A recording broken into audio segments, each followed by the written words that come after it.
सो degenerate fermion gas में start करते हैं हम न्यूमेरिकल, और उस न्यूमेरिकल में हम प्रोसीड करेंगे EF की तरफ। उसके बाद हम टोटल एनर्जी कैलकुलेट करेंगे, PF कैलकुलेट करेंगे, और उसके बाद हम TV is equal to RT पे जाएंगे और वहाँ पे देखेंगे कि ये गैसेज जो हैं किस तरह से डीजेनरेट हैं या नहीं है, और साथ में हम फर्मी टेम्परेचर भी कैलकुलेट करेंगे यहाँ पे। ओके, तो इसके लिए मुझे क्या अज्यूम करके चलना है कि एक इलेक्ट्रॉन गैस है मेरे पास। इलेक्ट्रॉन गैस है मीन्स क्या है, ये फर्मियन गैस है। तो फर्मियंस हैं बिकॉज स्पिन कैसा रहता है इनका, हाफ इंटेग्रल स्पिन। तो जो डीजेनरेसी हम लिख रहे थे यहाँ पे 2s+1, तो ये क्या निकल के आएगा 2। तो 2 फोल्ड डीजेनरेसी यहाँ पे निकलेगी।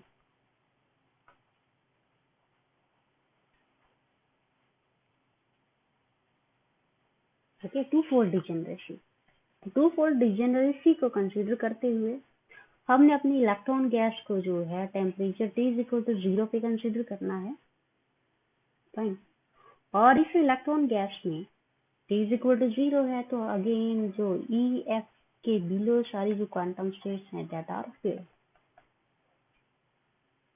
फील्ड हैं सारी, और एम्पटी है इसके ऊपर जो भी स्टेट्स हैं they are empty.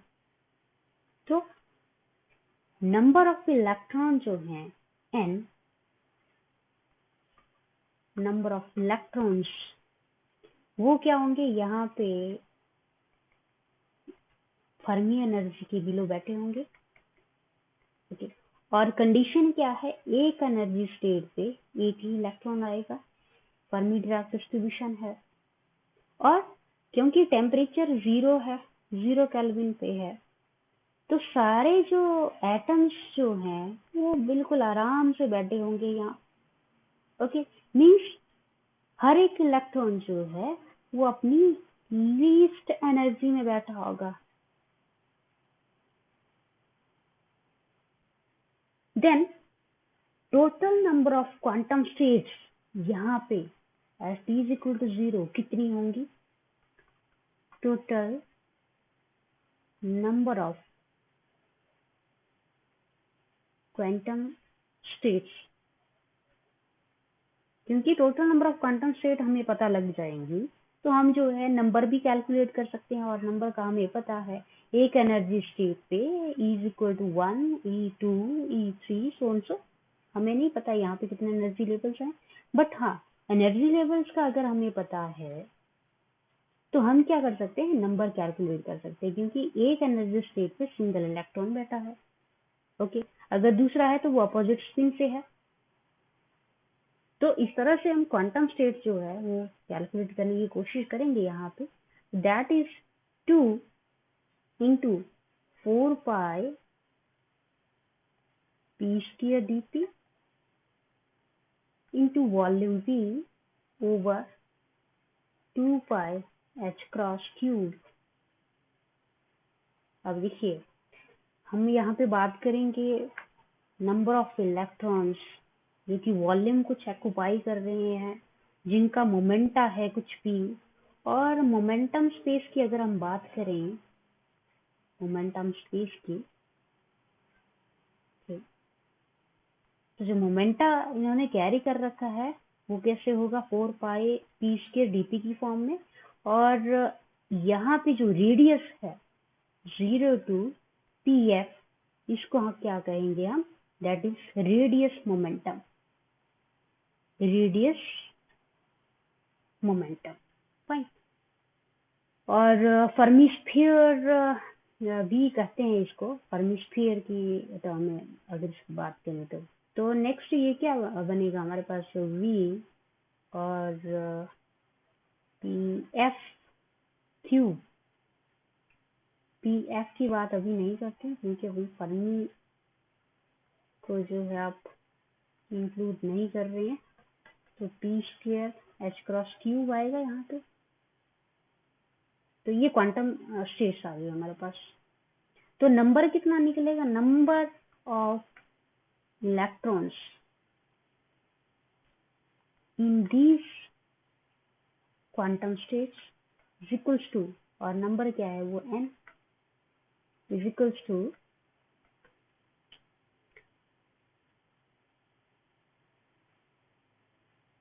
v over pi square h cross q 0 to pf, क्योंकि यहाँ पे कैपिटल f, pf क्या है, पूरे रेडियस में हमने जो है उसको इंटीग्रेट कर लिया है, कंप्लीट रेडियाई में, और इंटेग्रल है p स्क्वायर dp का,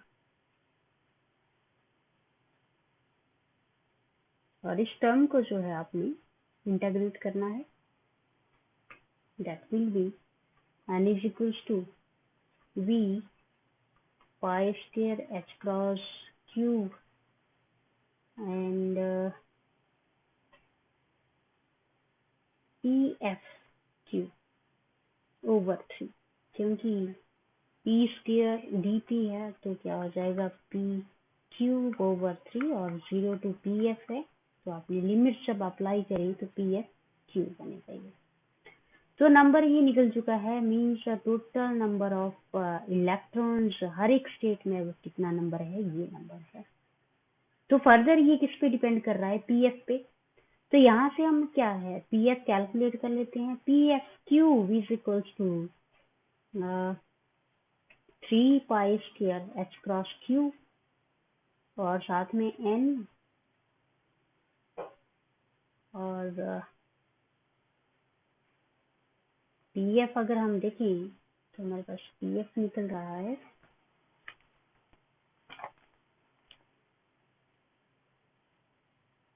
दिस वॉल्यूम हियर आल्सो, तो b डिवाइड हो जाएगा यहाँ से, तो h क्रॉस क्यूब है यहाँ पे h cross n over b, and this is 1/3, और 3 पाई स्क्वायर, ये भी क्या बन जाएगा 1/3, दैट इक्वेशन 1। इसको इक्वेशन 2 ले लीजिए। तो मोमेंटा जो है, momenta that is directly proportional to n over b 1/3, okay, और n over b क्या है, number of electron per unit volume, that number density, इसको क्या कहते हैं, number density. So number density further pf is nothing but n raised to power 1/3, और ये जो है मोमेंटा, फर्मी मोमेंटम है, इंपॉर्टेंट रिलेशन है जो आपको ध्यान रखना है, न्यूमेरिकल के लिए यूज होगा ये। सो नेक्स्ट हम यहाँ से फर्मी एनर्जी भी कैलकुलेट कर लेंगे। Therefore EF Fermi energy is nothing but p square over 2m, और p स्क्वायर इक्वेशन नंबर 2 को यूज कर लेंगे, तो क्या बनेगा, ये h cross square over 2m, यहाँ पे डबल हो गया, और n over b raise to power 3/2, 3 pi square 2/3, ये रिलेशन आ गया मेरे पास थर्ड। और यहाँ पे इम्पोर्टेंट अगेन EF जो है हमारा वो नंबर डेंसिटी से 2 रेज टू पावर 3 से रिलेटेड है, डायरेक्टली प्रोपोर्शनल है। So Fermi energy is directly proportional number density of 2/3, again important relation numerical के लिए, इसको मैं पिक टू मेमोरी कर लेती हूँ, तो आपको याद रखना है ना। 2 रिलेशंस कैलकुलेट कर लिए, Fermi momenta, Fermi energy, equation number 3। Let us proceed now total energy. So therefore total energy क्या होगी, हमें क्या करना है, 0 से pf मोमेंटा ये कंप्लीट पीएफ में हमने P V square D P means number of states जो थी, that equation number 1, number of states equation number 1, इसको जो है वो मल्टीप्लाई कर देना है पी स्क्वायर ओवर 2m से, काइनेटिक एनर्जी, और रिलेशन मेरे पास क्या मिलेगा, 2m pi square H cross q, और 0 to P F P4 dp, double हो गया स्क्वायर। तो इस तरह से एनर्जी जो है, total energy, that is V h cross 5 NV raised to power 5/3, let me write the solution, so लेते हैं इसको PF 5 divide 10 m pi square h cross q, that is total energy। ना इस टोटल एनर्जी को PF use कर लेते हैं। So this is not equation 4, let us remove this। Total energy को जो है हम इक्वेशन 4 देंगे, इसके लिए हम एक्सप्रेशन यूज कर लेते हैं PF का। सो V h cross 5 n over V 5/3 3 pi square 5/3 divide 10 m pi square h cross q, और रिलेशन हमने यूज किया using PF। Therefore total energy is equals to 3 into 3 pi square 2/3 over 10 into h cross square m n over b 2/3 into m। ये solve कैसे किया इसको, 3 pi square जो है आपका 5/3 में है, तो इसको मैं लिख लूंगी 3 pi square 3/2 into 3 pi square. इसी तरह से n ओवर v जो है ये भी 5/2 है, 5/3 है, तो n over v 3/2 into n over v, क्योंकि ऐड होगा जब ये तो क्या बन जाएगा, पावर 5/5 5/3 बन जाएगा, यहाँ पे 5/3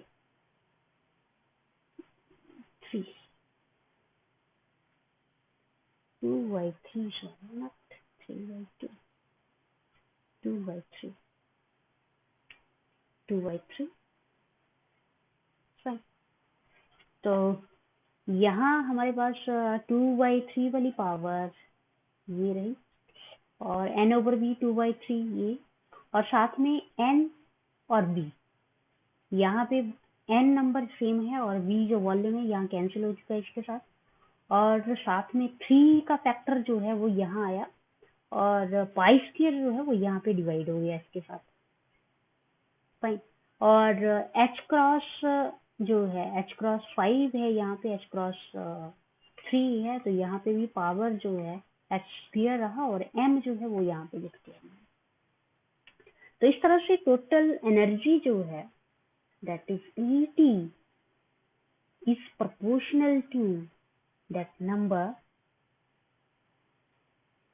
proportional, let us solve this equation को मैं फर्दर सॉल्व लिख देती हूँ करके, that is 3/5 h cross square over 2m। ये आपने जस्ट सिंप्लीफाई करके लिखना है इसको, कि हम किस तरह से तोड़ मरोड़ के इसको लिख सकते हैं, 3/5 और इसका 2 जो है इसके साथ लिख दिया बस, और साथ में 3 pi square 2/3 n over v 2/3 और n। क्योंकि मैं ऐसा क्यों कर रही हूँ, मुझे एक बड़े सिंपल जैसे एक्सप्रेशन तक पहुंचना है। तो ई टोटल क्या हुआ, that is proportional to 3/5 of N E F, that number is 4। Total energy का इक्वेशन नंबर 4 है ये, और इसको 5 ले लेते हैं, ये भी आपका आ गया सीटीएम में।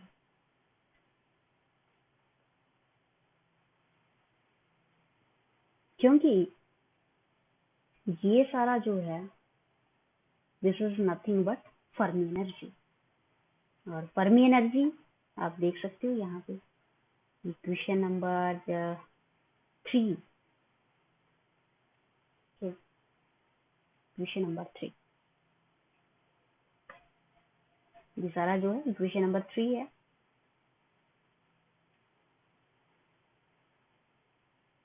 तो टोटल एनर्जी फर्मी एनर्जी से किस तरह से रिलेटेड है, 3/5 ऑफ एन, ठीक है जी। नेक्स्ट टोटल एनर्जी कैलकुलेट कर लिया। Now last but not least, that is, since we know PV is equals to 2/3 of total energy, ये रिलेशन भी हमने प्रीवियस एक्सप्रेशंस में कर रखे हैं। So therefore PV is equals to 2/3 of total energy, क्या निकल के आई मेरे पास, दिस इक्वेशन 4, तो इसको लिख लेते हैं। Total energy is 3/5 of h cross square 2m 3 pi square 2/3 and n over b 2/3 into n।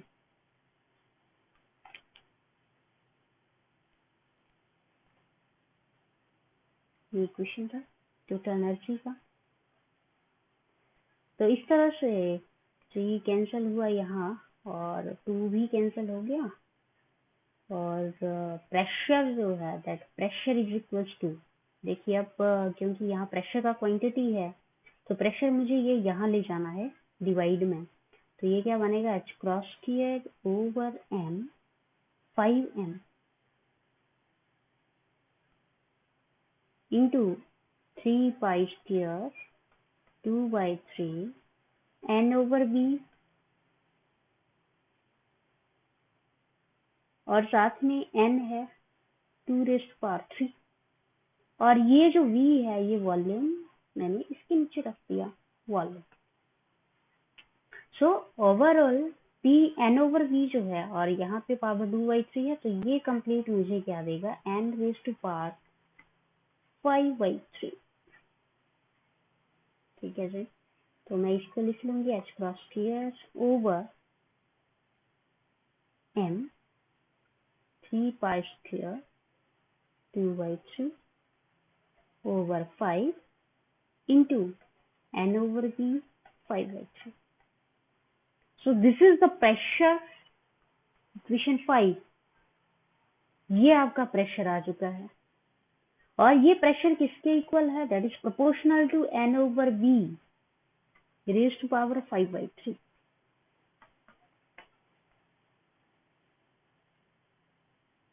अब ये जो प्रेशर मैंने कैलकुलेट किया, मैं यहाँ पे डायरेक्ट अल्टरनेट आइडिया भी बता देती हूँ आपको कैसे कैलकुलेट किया जा सकता है ये।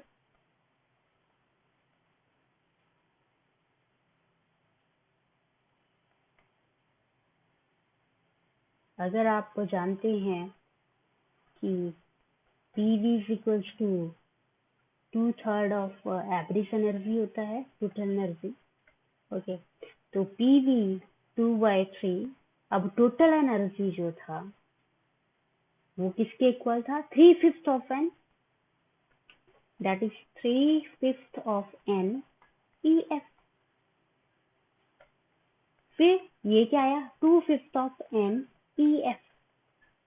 अब जो EF है आपका, दैट EF ये क्या है, n ओवर बी की पावर 2/3। तो ये क्या बनेगा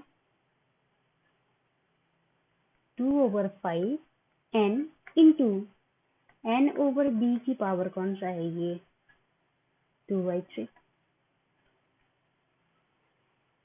Therefore 2/5 PV, लेफ्ट में क्या है PV, n over b 2/3.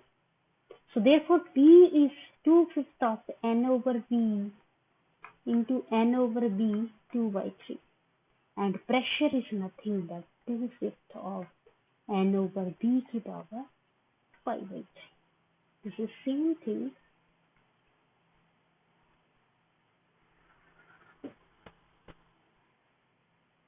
Okay, again same आ रहा है यहाँ पे 2/5 of this value. So कहने का मतलब ये है कि आप चाहे ऐसे चलो या ऐसे चलो, आपको क्या है एक्सप्रेशन तक पहुंचना है, और पावर जो है आपकी n ओवर b की पावर जो है 5/3 ही होनी चाहिए, ये गलत नहीं होना चाहिए। तो मीन्स प्रेशर जो है वो n क्वांटिटी पे 5/3 डिपेंड कर रहा है, नंबर डेंसिटी पे, और ये नंबर डेंसिटी है, और n ओवर b जो है number of electron per unit volume, that means n is equal to n over p।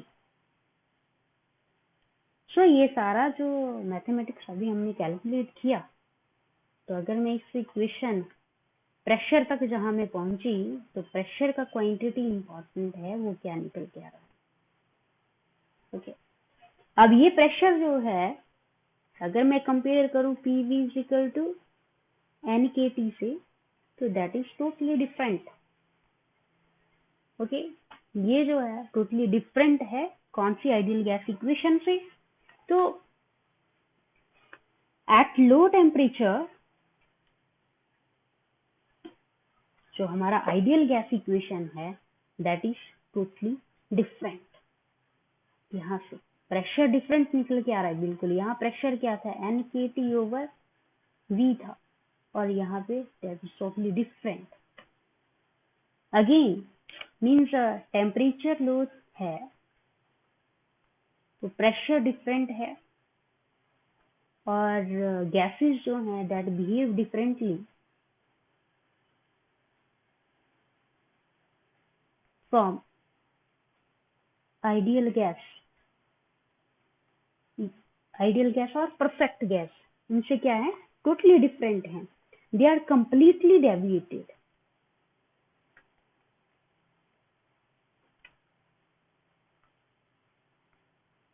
Okay, completely deviated, and they are called strongly degenerated gases. Strongly degenerated gases. One more thing, that KT is very very less than EF. ये सारी conditions जो हैं वो किस पे fulfil हैं, आपका जो KT है वो very very less than EF होना चाहिए। और यहाँ पे मैं EF को अगर KTF लिख दूं, तो ये जो टेम्परेचर होगा, इस टेम्परेचर को हम क्या कहेंगे, that is Fermi temperature. Fermi temperature, तो इस तरह से Fermi temperature is nothing but K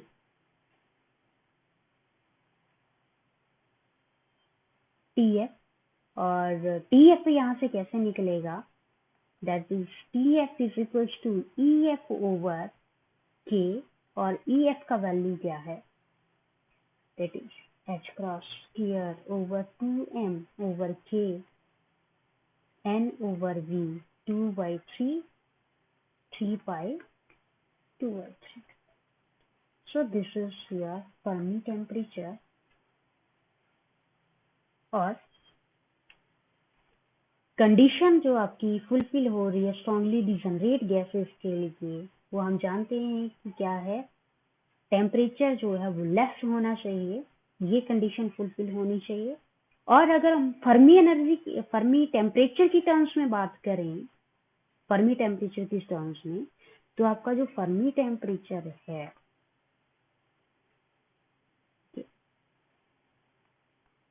वो क्या होना चाहिए, greater than T।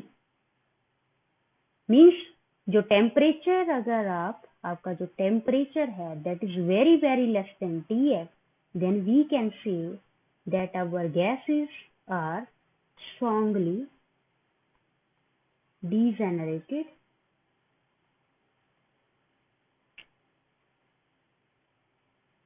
below Fermi temperature। Means कोई एक ऐसा टेम्परेचर है यहाँ पे TF टेम्परेचर, जिसके बिलो जो है एक फर्मियन गैस जो है वो कैसी होगी, स्ट्रांगली डिजेनरेट होगी, और अबव इसके जो होगा इसका बिहेवियर बिल्कुल डिफरेंट होगा। तो hence we can say that our fermion gas is strongly degenerate if temperature is very very less than TF। Okay, जो टेम्परेचर है वो क्या होना चाहिए, फर्मी टेम्परेचर से बिलो होना चाहिए। अगर एनर्जी की टर्म्स में बात करें that is condition. Okay, so this is all about our Fermi degenerate fermion gas।